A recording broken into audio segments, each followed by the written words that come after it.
Buenos días a todos. Es un verdadero placer poder presentar esta exposición de tapices que, como ha indicado el director adjunto de Conservación, es la primera vez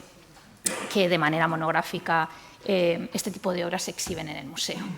En esta primera charla me gustaría hacer un pequeño repaso por lo que ha sido el motivo de la muestra, en qué consiste, algunos datos que podemos ir extrayendo de los tapices y que en realidad nos sitúan en la vida de la época renacentista, y también un poco ver cómo se ha organizado, cómo se ha desarrollado el montaje y un poco quiénes han intervenido y quiénes están detrás de todo este proyecto, que aunque puede parecer sencillo, no lo es tal. Así que vamos a empezar. En principio, la muestra tenía, como ha indicado el director, un motivo concreto, que era poner en valor dos de los tapices de la colección de artes decorativas del Museo del Prado. Para ello, nada mejor que contextualizarlos y ver por primera vez esta serie entera, que se compone de 8 tapices, 2 de los cuales se encontraban aquí en el museo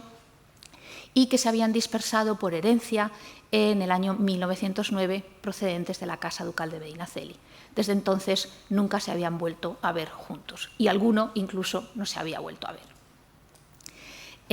Y por otro lado, esta exposición nos daba la oportunidad de estudiar documentalmente la serie entera, de la que había una pequeña investigación, pero muy escasa, y que nos ha permitido poder llegar hoy a vincularla al duque de Lerma en 1603, como luego podremos conocer más ampliamente en la charla de Concha Herrero. En esta muestra lo que se presenta es una tapicería renacentista espectacular, que procede del taller de Willem de Pannemakers, que iremos también conociendo a lo largo de estas jornadas con un mayor detenimiento. En el campo central, que es lo que vamos a ver con un poquitín de un repaso rápido en esta mañana, vamos a encontrar una serie de escenas de la historia de Mercurio y Herse, inspirada precisamente en textos clásicos, en las Metamorfosis de Ovidio. Y en las cenefas, sin embargo, vamos a comprobar que tienen otro tipo de iconografía que procede fundamentalmente de la serie de los Hechos de los Apóstoles de Rafael de una manera reinterpretada. En la serie vamos a encontrar también algo que es muy, muy excepcional y muy poco habitual en las series de tapices, y es una fecha. Encontramos en el primer tapiz, en el orillo, la fecha de 1570, lo cual ya nos hace centrarnos claramente en la época que estamos trabajando, aunque evidentemente las inspiraciones son anteriores. Y también vamos a encontrar en el orillo de casi todos los tapices la marca obligatoria desde 1528 de Bruselas, Brabante, que luego tendremos la oportunidad de ver en cada uno de ellos. Estos tapices tienen algo muy excepcional. Habitualmente los tapices se tejían en seda y lana, pero los más lujosos, y estos desde luego lo son, están tejidos en hilo metálico de plata dorada y de plata que ha recuperado, cuando se ha podido, gran parte de su esplendor. Tenemos que tener en cuenta que estamos situándonos en un momento en el que los materiales son espectacularmente caros y además ese precio se aumenta porque son materiales importados. Las lanas vienen de Inglaterra, de España, las sedas vienen de Venecia, el hilo metálico, es decir, que todo es de altísima calidad. Pero además, lo que también vamos a poder comprobar a lo largo de estas charlas es que la tapicería, que hoy a lo mejor nos resulta algo más distante, tiene un valor excepcional. En las colecciones tanto de los monarcas como de los grandes nobles, las tapicerías eran precisamente las piezas más caras de una colección, y desde luego en aquel momento tenían, por supuesto, esta serie un valor superior a incluso varios cuadros de Tiziano juntos. En la muestra hemos podido contar con la generosidad de los propietarios, como ha comentado Gabriele Finaldi, y tenemos la colaboración de los actuales herederos de esta colección, la Casa de Alba, la Casa Ducal de Medinaceli, los herederos de la Duquesa de Lerma, los duques de Cardona, el Museo Metropolitan, que posee 2 de ellos, y el Museo del Prado, que posee otros 2. Y varios de ellos han tenido la oportunidad de ser limpiados y restaurados en la Real Fábrica de Tapices, como podremos también mañana profundizar en este tema. Así que vamos a dar un pequeño repaso solamente para irnos centrando en lo que significa esta serie y en la temática que hay detrás de ellos. Este es un paseo rápido, no vamos a ver más que la escena central y luego ya iremos profundizando a partir de la conferencia de la otra comisaria de la exposición. El primer tapiz nos presenta la escena de Mercurio enamorado de Erse. Mercurio, que ven que aparece en el ángulo superior izquierdo, está sobrevolando el Ática y ve un grupo de jóvenes, entre ellas 3 hermanas, que van camino de vuelta de las fiestas de las Panateneas, que podemos observar aquí. Vemos la escultura de Minerva y todas las ofrendas todavía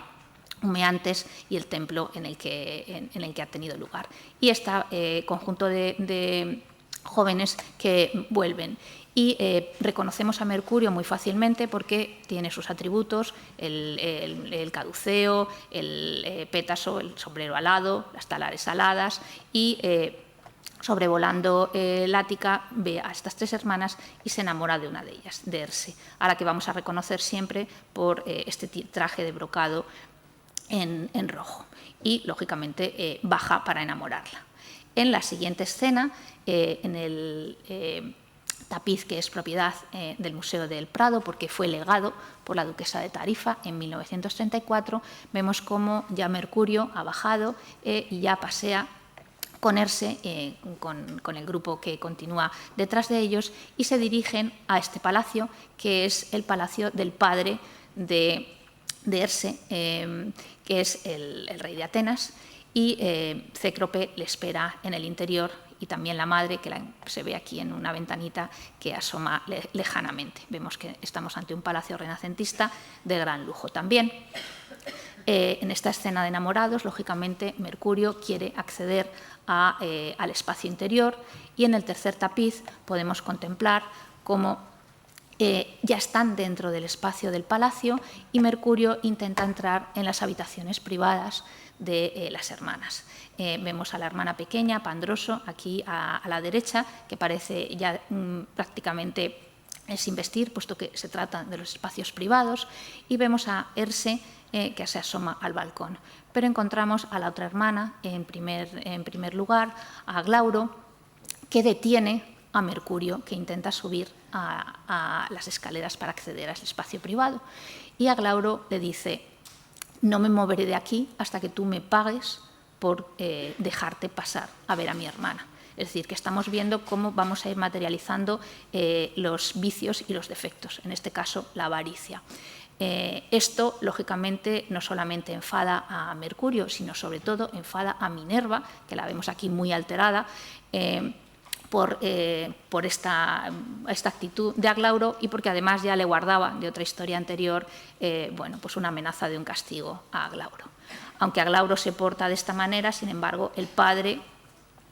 de Erse da la bienvenida a Mercurio, desde luego, con gran alegría, le abraza, desciende de su trono para recibirle, rodeado de los cortesanos, en este tapiz que también pertenece al Museo del Prado y que fue adquirido en 1965. Y, lógicamente, puesto que estamos viendo una historia de amor y una historia de cortesana y de boda, siempre aparece en relación con este tema pues 2 escenas. Por un lado, un banquete, y en este caso vemos como un gran banquete de lujo presidido por Cécrope con su esposa, Mercurio, la hermana de Erse, y aquí tenemos a Glauro, la hermana envidiosa. Cómo se materializa visualmente el que la envidia la ha corroído completamente y la ha dominado, pues está materializado con esta representación de una anciana desdentada, verde, con un aspecto lamentable, que está agarrando a la hermana del corazón y de la cabeza para emponzoñarla y para convertirla completamente en una persona envidiosa que no puede dominarse y que además tiene que contemplar la felicidad de su hermana que está enfrente. Es una manera muy didáctica y muy visual de entender qué es lo que está sucediendo en estas escenas. Tenemos un banquete y, como también suele suceder en este tipo de historias, tenemos un baile. El baile en el Palacio de Cécrope. Vemos un baile cortesano en el que la representación del amor está presente en todas las, bueno, pues en Himeneo, en el Cupido, en las propias figuras. Tenemos a los músicos y en una escena siempre lujosa vamos a ir viendo cómo una de las, aparte del lujo material con el que están hechas los tapices, el lujo en los espacios es siempre muy grande. Y, bueno, pues como es una historia de amor, la historia tiene también su parte más íntima, que es la escena en que se sucede en la cámara nupcial de Erse, que es un espacio completamente interior, decorado también por textiles, por otro tipo de textiles en las paredes, y en el cual vemos cómo ya Erse está semidesnuda, esperando a Mercurio, que ha dejado sus atributos, ha abandonado aquí sus atributos, y que, ayudado por Himeneo, está terminando de desvestirse para pasar al tálamo nupcial, que está lleno de flores que se ven en pequeños detalles. Esta escena de amor concluye, sin embargo, con el castigo que la hermana va a recibir por haber sido tan envidiosa en la historia de su hermana. Y vemos en esta última escena qué es lo que sucede. Ella había comentado: no me moveré de aquí si no me das el dinero, y el castigo se materializa precisamente así, no se moverá. ¿Por qué? Porque se metamorfosea y se convierte en piedra. Y se puede ver perfectamente cómo ya le faltan las piernas y cómo se está convirtiendo, se está asimilando al edificio, se está convirtiendo en piedra ante el asombro y la desesperación del padre, que no puede hacer nada, y ante Mercurio, que le vemos claramente enfadado por la actitud que ha tenido en esta historia. La historia finalmente concluye y Mercurio parte, sale casi del tapiz y parte a otra nueva historia dentro de la mitología. Los tapices nos ayudan a entender muchas cosas, como comentaba, no solamente de lo que es la propia producción y como vamos a ver a lo largo de estas jornadas, y por ello no voy a entrar tanto en autores como en inspiraciones, pero sí nos ayudan a ver muchas otras cosas, sobre todo de lo que significa la vida, la vida cortesana. Vemos, por ejemplo, en la escena del banquete, pues, pequeños detalles que cada vez que veamos un tapiz nos iremos fijando. En este caso, por ejemplo, un vaso refrescador. Este tipo de elementos los vamos a encontrar en otras imágenes. Por ejemplo, tenemos otro banquete nupcial, pero que nos indica exactamente la misma idea. Los elementos que se utilizaban para este tipo de escenas. Y vemos aquí también un vaso refrescador de la misma manera. Esto no solamente nos indica cómo se sucedían estas escenas, sino que también nos lleva al propio patrimonio mueble y a las piezas que luego encontramos en los museos. Y en particular, por ejemplo, el propio Museo del Prado tiene un vaso refrescador también, de otro tipo, pero con la misma idea, y que en este caso posiblemente pertenecería a la vajilla del duque de Urbino, pero que nos explica muy bien, viendo este tipo de iconografía, que lógicamente tiene una relación directa con la pintura, otro tipo de piezas que encontramos en la vida diaria. Y también en este tapiz vemos el lujo de la vajilla, el lujo del aparador. Y eso nos lleva también a compararlo con otras escenas de la misma época y del mismo tipo. Vemos, por ejemplo, otro banquete, en este caso el de Cupido y Psique, que se encuentra en Mantua, y si comparamos podemos comprobar cómo la idea del lujo y la idea de cuál era la importancia de presentar, en este caso, el lujo de la vajilla, se repite en este tipo de escenas que nos remiten al poder y a la magnificencia que estamos viendo reflejadas. La misma manera nos indica el tema de las arquitecturas. En estos tapices vamos a ver un interés espectacular por el mundo de la arquitectura y seguramente muchos de ustedes puedan encontrar aquí guiños que les puedan dar pie a investigaciones, porque hay mucho todavía que investigar sobre a dónde nos llevan la iconografía de los tapices. Y vemos que esta arquitectura tiene mucho que ver con otros tapices y con otros cartones. En este caso, simplemente como elemento comparativo, he traído uno de los cartones de Rafael, de San Pedro predicando a los atenienses, que se conserva en el Victorian Albert, y como vemos, tiene realmente una referencia directa. En muchas ocasiones, esas arquitecturas son arquitecturas ideales, pero en otros casos no. Son arquitecturas a lo mejor reinterpretadas, pero que nos pueden recordar claramente edificios de Roma o incluso de Atenas. Y también en estos tapices encontramos otros elementos y en este caso encontramos esculturas. No he podido evitar fijarme en las dos esculturas que aparecen en los dos tapices que están expuestos en la sala de exposiciones. En el primero habíamos visto cómo el grupo de jóvenes volvía de las fiestas de las Panateneas. Allí había una escultura de Minerva, sedente, que en realidad hoy no existe, existen otras reinterpretaciones y he traído simplemente algunas para ver cómo todo nos va remitiendo a la antigüedad. En el Ática había una Minerva colosal, era la Atenea Partenos de Fidias, pero era una figura que estaba de pie, también estaba con el escudo y la lanza, sosteniendo en su mano la victoria, y que además Pausanias describía realizada en marfil y oro. He traído algunos ejemplos de otras Minervas, exactamente la misma no se localiza, pero sí vemos cómo la iconografía de los tapices nos remite a muchas otras cosas. Y en este caso, por un lado tenemos a la Minerva y por otro, en el tapiz de Mercurio detenido por Aglauro, vemos también un grupo ecuestre que hay en lo que sería el espacio interno del palacio. En aquella época se interpretaba de alguna manera también el monumento ecuestre como la idea de la virtud del personaje como medio de dominar la fortuna. Y aunque hoy no tenemos una referencia concreta de esta escultura,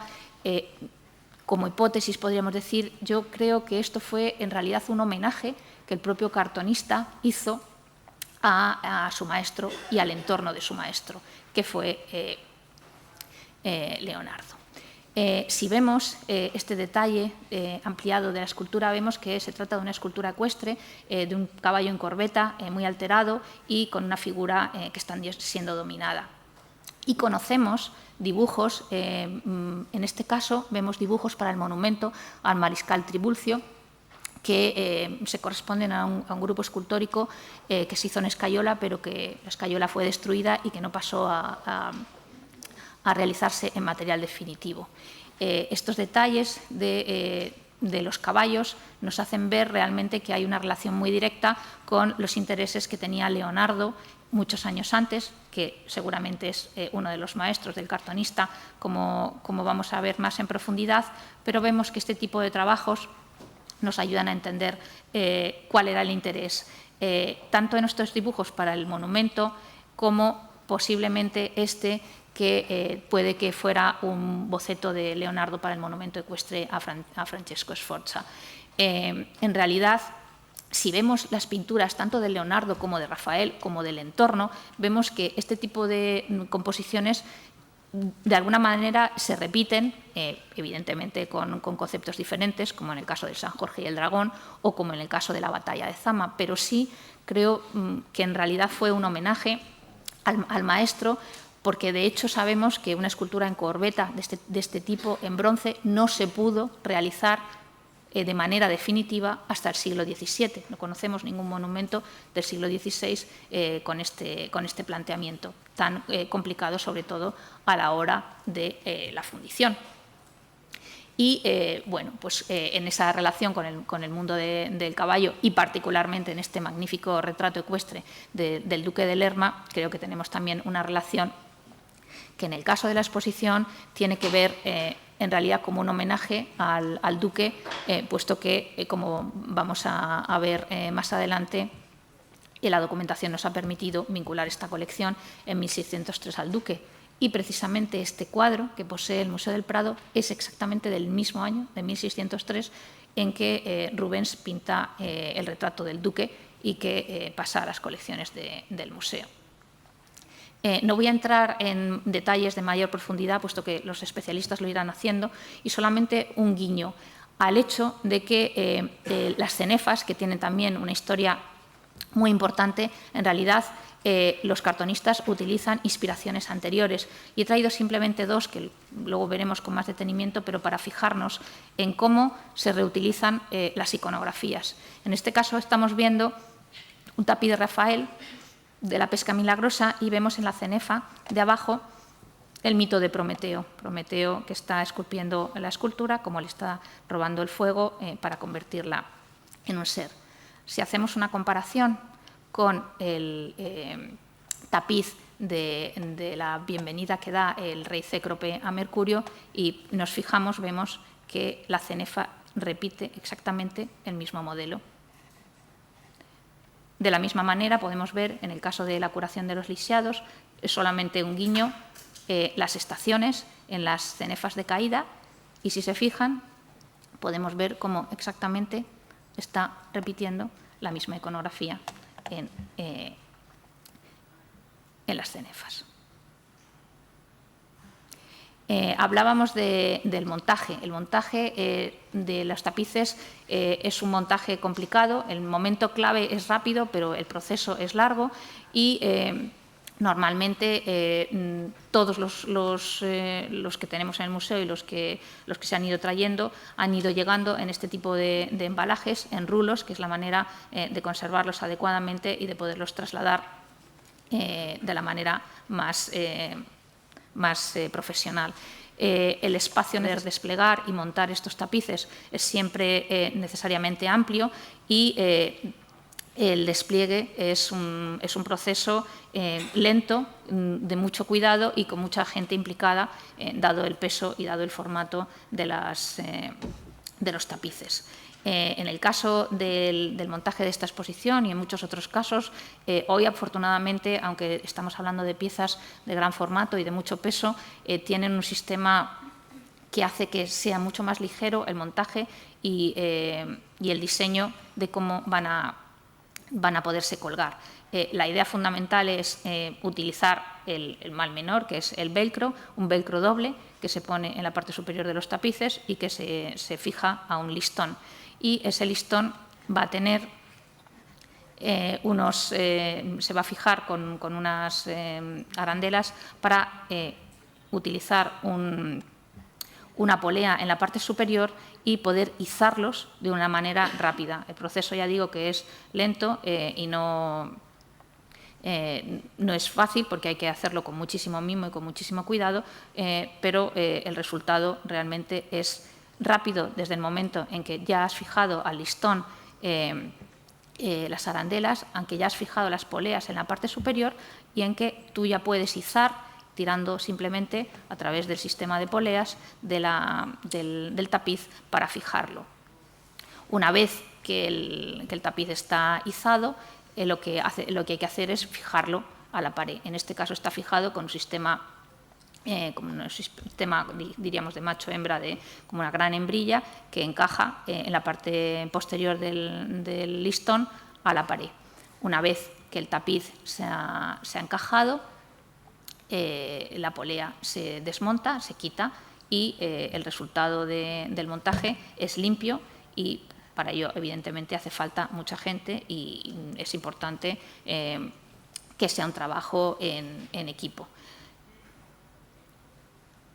Y ese trabajo en equipo necesita de mucha gente. En realidad esto es como si fuera, yo diría que una película, hemos visto las escenas, pero siempre necesitamos ver al final de la película los créditos. Y en esta exposición ha trabajado mucha gente. En esta imagen tenemos pues, el equipo que ha estado a pie de obra, hay muchos más, pero bueno, esencialmente junto con Gabriele está Karina Marotta, que es la jefe del área de exposiciones del museo, Daniela Haynes, que es la coordinadora de la exposición, la Brigada de Obras de Arte, que es la responsable de la manipulación de todas las obras de arte en el Museo del Prado, Elena Arias y Sonia Tortajada, que son las restauradoras de Escultura y Artes Decorativas del museo, que han estado también supervisando todo el proyecto, la colaboración muy especial de Ana Schöbel, que es la responsable del taller de conservación textil de la Real Fábrica de Tapices, que hoy está con un tirón en la espalda intentando curarse para poder venir mañana a acompañarnos en su charla, y también Juan Alberto García de Cubas, que es el arquitecto que ha diseñado el montaje expositivo. Y, lógicamente, parte de todo el material que he utilizado, que está realizado por Alberto Otero y por José Baztán, que son los fotógrafos del museo. En este proyecto hay mucha gente en la casa que ha colaborado. Desde luego, Alejandro Vergara, que es el responsable de la pintura, en este caso de Rubens, que hemos expuesto, el equipo del Gabinete de Dibujos, que dirige José Manuel Matilla, con Javier de Blas y Gloria Solache, que han facilitado grabados, que también podrán ver esta tarde en la exposición, de Volpato para pues ver la iconografía de las cenefas, y que han tenido que ser rápidamente restaurados también por el equipo de restauración de papel, con María Eugenia Sicilia, Javier Macarrón y Minaco Vara. En la limpieza y en la restauración, lógicamente, como ha dicho Gabriele Finaldi, nuestra colección es pequeña, nosotros no tenemos esa posibilidad de hacer la restauración de los tapices, pero se ha hecho de una manera muy, muy profesional en la Real Fábrica de Tapices, y para estar hoy aquí, desde luego, el trabajo fundamental de la jefe del área de educación, de Esther de Frutos, y la colaboración muy, muy destacada de Paloma Málaga y de Juan Carlos Sánchez da Costa del área de educación. Y, desde luego, no puedo hacer la lista de todos los que han intervenido, pero os puedo asegurar que es un equipo inmenso en el que está el equipo de registro, el área de comunicación, la página web, en fin, los electricistas, vigilantes, demasiada gente que no puedo citar, pero no puedo dejar de agradecer, desde luego, aparte de la generosidad de los prestadores, la colaboración muy excepcional de los gestores de las colecciones con las que hemos contado, especialmente del director general de la Fundación Casa Ducal de Medinaceli, de Juan Manuel Albendea, y de Antonio González en Córdoba y de Jorge González en la Casa de Alba. Como digo, este es un trabajo en equipo, y sin el concurso de todos ellos no podríamos disfrutar de esta exposición, que espero que puedan contemplar con más detenimiento esta tarde, y que, sobre todo, que disfruten, que creo que vale la pena. Muchas gracias.